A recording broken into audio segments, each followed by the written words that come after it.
I just got through with my first couple of Zwift rides, and what I can say is I think it's a little bit easier outside than it is on Zwift. Got my trainer set up, got my trainer. I'm gonna tell y'all how I got my trainer in just a minute, but yeah, first Zwift ride, and I think I would rather pedal outside into a headwind than get on Zwift. I mean, it was just relentless. Like, I had to just keep going and going and going. Can someone tell me if I'm doing Zwift wrong or not? I eventually will get a mat, but my lord, I'm dripping off the concrete, bruh. Jeez, man, this is crazy, man. I knew I sweat a lot, but jeez. All right, first things first, this is my Zwift setup. So this is the kicker. This is the Oahu kicker roller. So I have it set up. A lot of people put a black pad underneath. Eventually, I will put a black pad underneath because I'm gonna have to wash this whole concrete. And if you see, bro, I sweated from here all the way back. That's insane. So anyway, I got my bike set up. So that's how it's set up. So I got it pinches the front tire here, and it allows the bike to kind of shake, and then with the rollers it'll sway back and forth a little bit. So and then I got my phone will be set up here. I can cast it to the TV, or I can watch whatever I want to on YouTube. And then if I'm working from home, yeah, we'll do that. The Blackstone is my Wahoo little disc. But if Wahoo, if you're seeing this, go on, send it to your boy. The Pit Boss over there is my little shelf, so I put the water over there, the remote, any snacks, cakes, cookies, pies, they'll go there. And when I'm done, I can just sit here and look at all the debauchery I caused.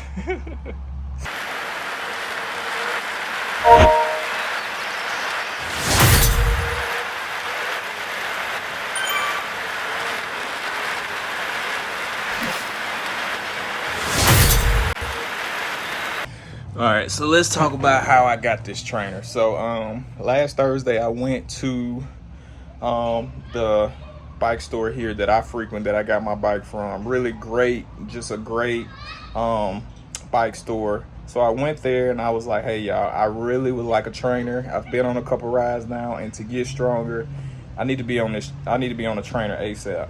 And they showed me a couple trainers, but I was like, the price was just absurd to me. And then I looked online to get the one that I really wanted, right? And even to get the one that I really wanted here, it was $300 just to ship. And I was like, I don't think that's viable. I don't think that we can do that. That's just a lot of money. So what I did was I decided to hop on Facebook Marketplace, because there was a post I had been seeing probably for about 2 months, right? I had been seeing the guy had posted a bike. He had posted a trainer. He had posted like a bike rack. He had posted a bunch of things, but he was selling everything as a bundle, and bike, trainer, and bike rack for like $3,000. And I was like, well, you know what? Let me just see if he'll accept the deal. Like, I'll just offer him money for the trainer. And y'all, I offered him money for the trainer, and he was like, that's fair, and decided to sell it to me for a fraction. I paid just about what I would have paid for shipping, just a little bit more. And I got a whole trainer right here that I can now do workouts on in the pain cave that is my patio. Yeah. So happy about that. I'm so happy I listened to my gut and just took the shot. Because honestly, I could have just been like, nah, he ain't gonna sell it to me. You never know unless you try. So that was the biggest blessing there, was just reaching out to the guy and saying, hey, if you would be interested in selling the trainer outside of the bundle, I would be glad to accept it. And he was like, yeah. So happy about that. So now I have a trainer, a whole trainer. I have a bike and a trainer. 3 months ago, I couldn't have told you that I would have had anything like this, but I just took the risk, paid the money, and now I've been riding pretty well. So yeah, I've been happy about that. Also, another update, I biked the entire island well, the intercoastal loop. You have to be very careful and not say you bike the whole island, because if you didn't do the west side, you didn't do the whole island. So we bike the intercoastal loop of the island. The intercoastal loop is like 112 to 114, 15 miles, right? If you want to bike the whole island, it's closer to like 138, 140. But when you get up near the point, it gets really sketchy. There's not a road up there. It's sand. It's a couple rocks. It's basically, if you wanted to ride it, you could. I just have a brand new road bike, and I'm scared to pop tires and anything like that. I think you would actually need like a mountain bike or a gravel bike to ride that section, but I guess you could. But I'm just such a beginner. I'm scared to ride that whole loop and all that. So I ain't built for that yet. But anyway, we left at 5 a.m. from Kaneohe. We did it in a counterclockwise fashion. So we went through Kaneohe. We started heading up towards Turtle Bay. At that time of the morning, it wasn't a lot of cars out at 5 a.m. We didn't get to a couple of cars like passing us by until like 7:30, maybe 8 o'clock. But we went straight from Kaneohe to Haleiwa.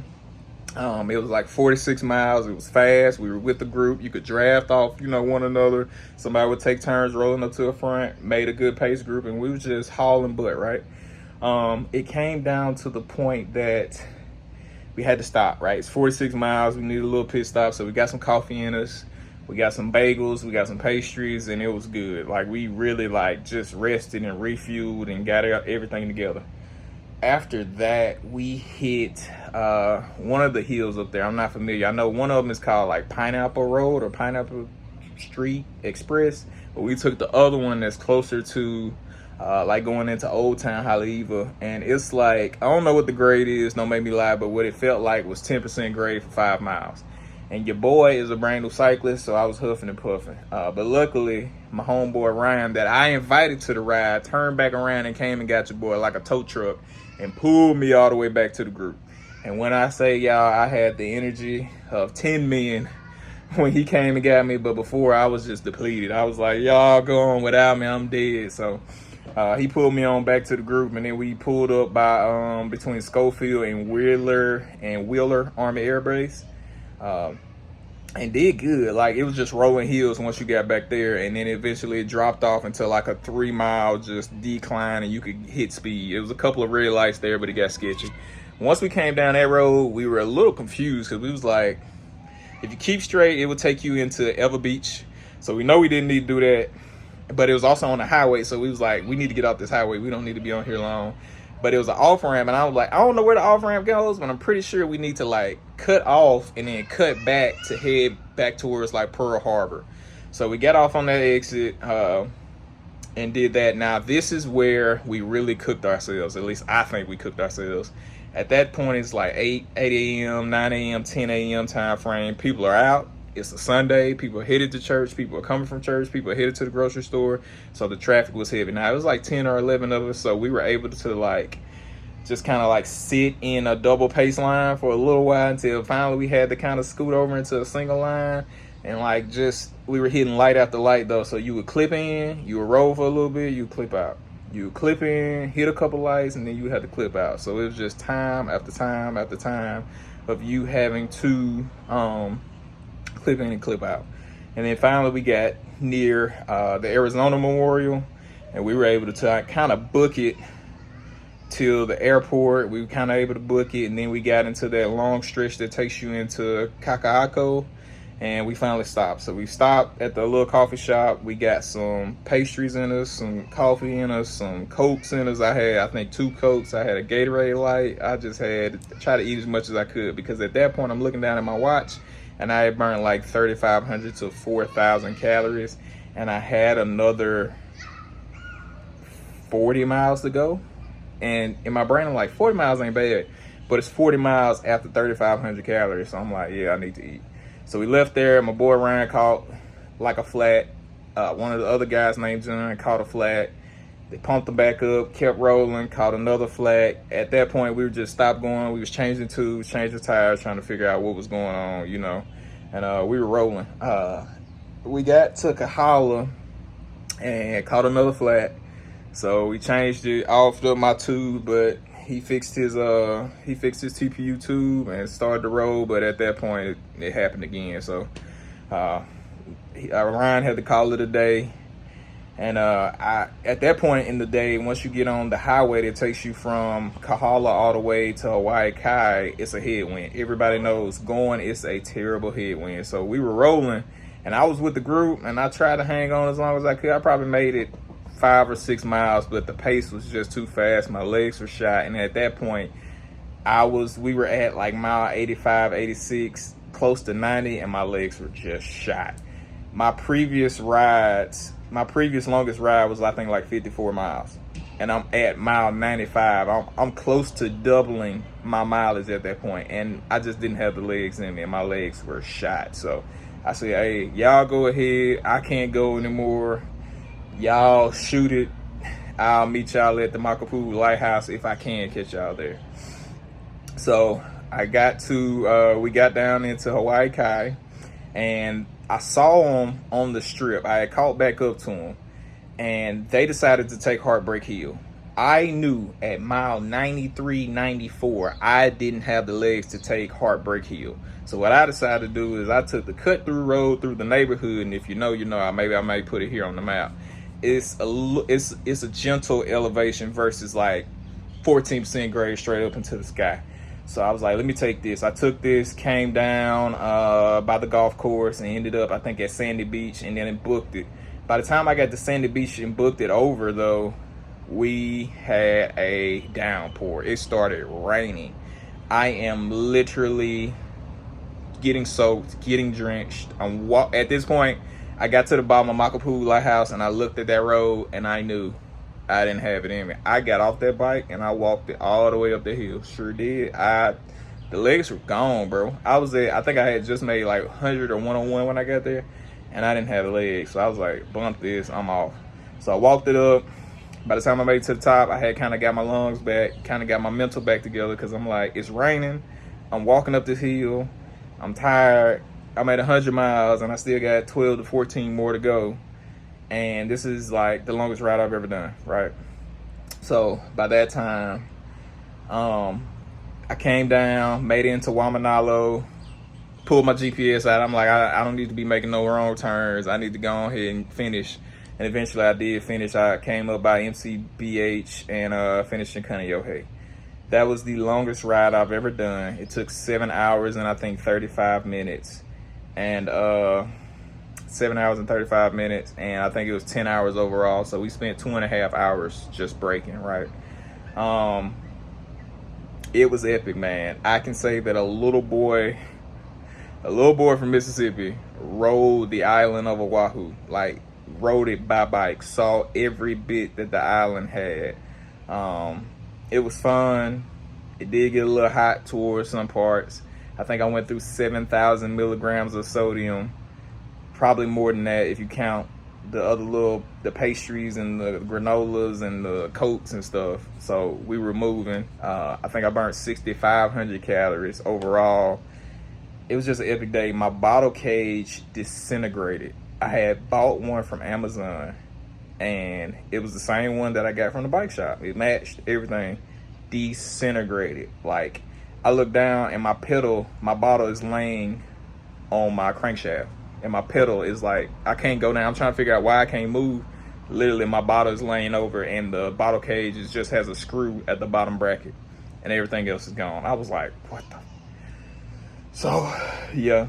I think at this point I've ridden 600 something miles since I've gotten the bike. Still running. I've been able to make some headwind in running. I think 1 week I made 11, then I think 13, then 16. I think last week was 18. I was close to 20, but if you got a century ride, hey, it is what it is. I ain't finna push it. So I was like, I'll leave this week to 20. So I'll do 20 this week. I think I'm at 7 so far, so I only have 13 more miles. That's just a half marathon. You can knock that out in one go, right? But I think I will try to take it easy this week. I'll probably break them up into 6 and 7, and then I think I'll do a long ride on Saturday and call it a week, because I really want to rest and recover. And then next week fall into some some swim training, you know, go swim for 2 days out of next week just to get better at that discipline. The goal is to make it to Ironman 70.3. I believe it's called Honu. So the goal is to get to that Ironman. I believe it is scheduled for May or June of next year. I need 6 months of consistent Ironman specific training. Right now I'm lifting twice a week. I'm running anywhere between 10 and 20 miles. I won't act like I've gotten anything over 20 since my injury. And then biking has been somewhere between, really, I've been hitting hundreds week after week. There was a week I hit 44, and then I hit 4 because I was trying to do a century on my own that week. So I didn't lift. I didn't even really run. I just went to PT and carb loaded up and went out for the century ride and blew my tire at mile 4. Didn't make it 10, 20, 50 miles, nothing. Blew my tire at mile 4. I was so mad. So, yeah. But, yep, that's the plan. See y'all next time.